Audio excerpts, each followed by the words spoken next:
ப்ரேயரை பற்றின டீச்சிங்ஸை நம்ம கேட்டுகிட்டே இருக்கிறோம். ஜபத்தின் ஒரு புதிய கண்ணோட்டம். ப்ரேயர் ஒரு தேவ பிள்ளைகள் புரிஞ்சு ஜபிக்கணும். நிறைய பேர் நிறையா ஜெபம் பண்ணுறாங்க, ஆனால் பெருசாக அவங்களால ரிசல்ட் பார்க்க முடியல. சிலர் பார்த்திங்கன்னா கம்மியாக ஜெபம் பண்ணுவாங்க, அவங்க லைஃப்பில் நிறையா அற்புதங்கள் நடக்கும். நேற்று நான் ரோட்டில் வந்துட்டுருக்கும்போது எனக்கு முன்னாடி ஒரு வண்டியில் சின்னதாக நிறைய வரிகள் பின்னாடி எழுதிருந்துச்சு. அந்த வரிகளை என்னடா இவ்வளோ எழுதியிருக்காங்களே, இதை படிக்கணுன்னே நான் வேகமாக போய் அந்த இதை படித்தேன். அப்போ அவர் அந்த வண்டியில் எழுதியிருக்கிறாரு, ஏதோ ஏதோ வாழ்கிறவனுக்கு எல்லாமே கிடைக்குது, ஆனால் இப்படி தான் வாழ்கிறவன்றவுக்கு ஒன்றுமே கிடைக்க மாட்டேங்குதுன்னு எழுதியிருந்தார். ஏதோ இஷ்டத்துக்கு வாழ்கிறவனுக்கு எல்லாமே கிடைக்குது, ஆனால் இப்படி தான் வாழணும்னு கோடு போட்டு வாழ்கிறவனுக்கு ஒன்றுமே, நானாவது ஒன்றுமே நடக்க மாட்டேன்றதுன்னு அவர் என்ன போட்டிருந்தாருன்னா, இப்படி தான் வாழணுன்றவனுக்கு ரெட் கலரில் ஒரு டேஷ் போட்டு நடக்க மாட்டேன் அப்படின்னு போட்டிருந்தாரு. அனுபவத்திலேருந்து அவங்க சொல்கிறாங்க, நம்மளுக்கெல்லாம் சிலதெல்லாம் நடக்கலை அப்படின்னு. நமக்கும் பல நேரத்தில் சிலர் நம்ம மொழியில் சொல்லணுன்னா நிறைய பேர் நாங்களாம் இப்படி ஜாம் பண்ணுறோம், எங்களுக்கு நடக்க மாட்டேங்குது, அவங்களுக்கெல்லாம் நடக்குது அப்படின்னு நம்ம யோசிக்கிறோம். ப்ரேயரை பற்றின ரைட் அண்டர்ஸ்டாண்டிங் இல்லாததுனால நிறைய பேருக்கு ஜெபமே ஒரு பாரம் ஆயிடுச்சு, ஜெபமே ஒரு அழுத்தமாயிருச்சு, ஜெபமே ஒரு கடமையாயிருச்சு. ஸோ ப்ரேயர் பண்ணலன்னு ஒருத்தர் கஷ்டப்படுறாங்க, ரொம்ப ப்ரேயர் பண்ணி ஒன்றும் நடக்கலைன்னு ஒரு பக்கம் கஷ்டப்படுறாங்க. இது ரெண்டுமே எங்கன்னா misunderstanding of prayer. So இதை பற்றின நிறைய கிளாரிட்டியை கடந்த ஃபியூ வீக்ஸாக நம்ம இங்கே சண்டேஸில் தியானிச்சுட்டே வரோம். இன்றைக்கும் அதை நான் கண்டினியூ பண்ணணும்னு விரும்புகிறேன்.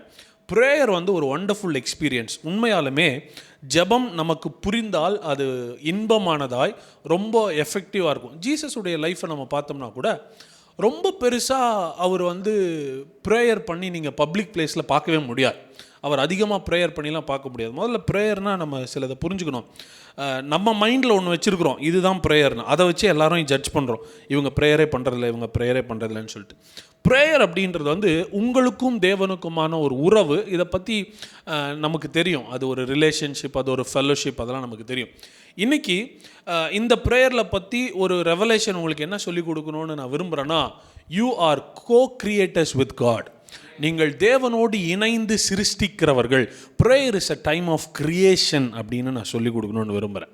ப்ரேயர் டைம் தேவனோடு இணைந்து சிலவற்றை உருவாக்குகிற நேரம் தான் உங்கள் வாழ்க்கையில் ஜெப நேரமாக இருக்கணுமே ஒழிய, prayer time is not complaining time.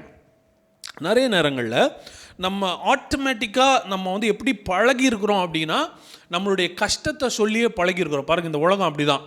ஒருத்தர்கிட்ட சொன்னால் தான் மனசுக்கு நிம்மதியாக இருக்குது. ஒரு பிரச்சனைனா ஃபோன்லேயோ நேர்லேயோ பார்த்து மனசில் படுறதெல்லாம் நம்ம பேசி அந்த பாரத்தை இறக்கி வைக்க நம்ம பழகியிருக்கிறோம். ஸோ இதையே நம்ம எங்கேயே ப்ராக்டிஸ் பண்ணுறோன்னா, ப்ரேயர்லேயும் என்ன பண்ணுறோம், ப்ராக்டிஸ் பண்ணுறோம். மோஸ்ட் ஆஃப் த டைம் நம்ம எப்படி தான் ப்ரேயர் பண்ணுறோன்னா, என்னுடைய கஷ்டத்தெல்லாம் ஆண்டவர்கிட்ட சொல்கிறது, கவலையெல்லாம் ஆண்டவர்கிட்ட சொல்லு. ப்ரேயரில் ஒரு விஷயத்தை நீங்கள் நல்லா புரிஞ்சுக்கணும். கண்டிப்பாக நீங்கள் சொல்லலாம், சொல்லக்கூடாதுலாம் கிடையாது. பைபிளில் ஃபஸ்ட்டு வசனத்தை வாசிங்களேன். ஆதியாகமம் 1ஆம் அதிகாரம் 1ஆம் வசனம். ஆதியிலே தேவன் வானத்தையும் பூமி என்ன பண்ணாராம்? ஃபஸ்ட்டு வசனமே சொல்லுது, காட் இஸ் எ கிரியேட்டர். அவர் ஒரு சிருஷ்டிகர். He creates things. God creates. அதாவது கிரியேஷன் வேற, டிஸ்கவரின்றது வேற. கிரியேஷன் அப்படின்றது இல்லை, இப்போ தான் நான் அதை என்ன பண்ணுறேன், செய்கிறேன். இல்லாததை செய்கிறார்.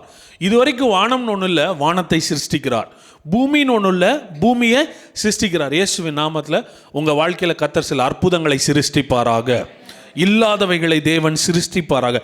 He creates. God is a creator. ஆதியிலே தேவன் வானத்தையும் பூமி என்ன பண்ணாரா? சிருஷ்டிக்கும் போது அது வருது. இது வரைக்கும் இல்லை, ஆனால் அவர் சிருஷ்டித்த போது வருகிறது. கர்த்தர் இன்னைக்கு உங்கள் வாழ்க்கையிலும் சிலதை சிருஷ்டிப்பாராக. சிலது இதுவரை பார்த்திராதவைகள் உங்கள் வாழ்க்கையில் நீங்கள் பார்க்க தொடங்குவீர்களாக. வானத்தையும் பூமியும் சிருஷ்டித்தார்னு இருக்கு. அடுத்த வசனமே என்ன சொல்லுதுன்னா, பூமியானது ஒழுங்கின்மையும் வெறுமையுமா இருந்தது, ஆழத்தின் மேல் இருள் இருந்தது, தேவ ஆவியானவர் ஜலத்தின் மேல் என்ன பண்ணிட்டு இருந்தாராம்? Oh my God. பாருங்க, ஆவியானவர் அப்போஸ்தலர் நாட்களில் வரல, ஆவியானவர் ஆதியாகமத்தில் இருக்கிறார். தேவ ஆவியானவர் ஆதியாகமத்தில் இருக்கிறார். பெந்தேகோஸ்தே நாளில் தான் வந்தார் நம்ம நினச்சிட்டு இருக்கிறோம். அன்றைக்கி தான் ஹோலி ஸ்பிரிட்டுடைய பர்த்டேன்னு நினைக்கிறோம். அன்றைக்கி சர்ச்சினுடைய பர்த்டே, அது ஹோலி ஸ்பிரிட்டுடைய பர்த்டே கிடையாது. ஸோ ஆவியானவர் ஜலத்தின் மேல் என்ன பண்ணிக்கிட்டே இருந்தாரா? நான் சொல்லட்டுங்களா, ஆவியானவர் அசைவாடினாலே ஒரு அற்புதம் நடக்க போகுதுன்னு அர்த்தம். ஆவியானவர் அசைவாடுகிற இடத்துல சில மாற்றங்கள் நடக்கிறது. அசைவாடுகிறார் அப்படின்ற வார்த்தை மூல பாஷையில் எப்படி போட்டிருக்குன்னா, கோழி அடை காப்பதை போல போட்டிருக்குது. He hovers. ஒரு கோழி முட்டையை வச்சு அடை காத்துச்சுன்னா அங்கே ஒரு பெருக்கம் வருகிறது, அங்கே ஒரு ஜீவன் உண்டாகிறது, அங்கே ஒரு புதிய ஜீவன் உண்டாகிறது, ஒரு பெருக்கம் உண்டாகிறது. நான் சொல்ல ஆவியானவர் எங்கே அசைவாடுகிறாரோ அங்கே சூழ்நிலைகள் மாறுகிறது. இப்போ என்னன்னா, ஆவியானவர் அசைவாடும் போதே அங்கே அற்புதம் நடக்கும்னா, இன்னைக்கு ஆவியானவர் எனக்குள்ளேயே வாசமாக இருக்கிறார், அவர் அற்புதங்களை செய்கிறவர். The Spirit of God dwells in me. Amen.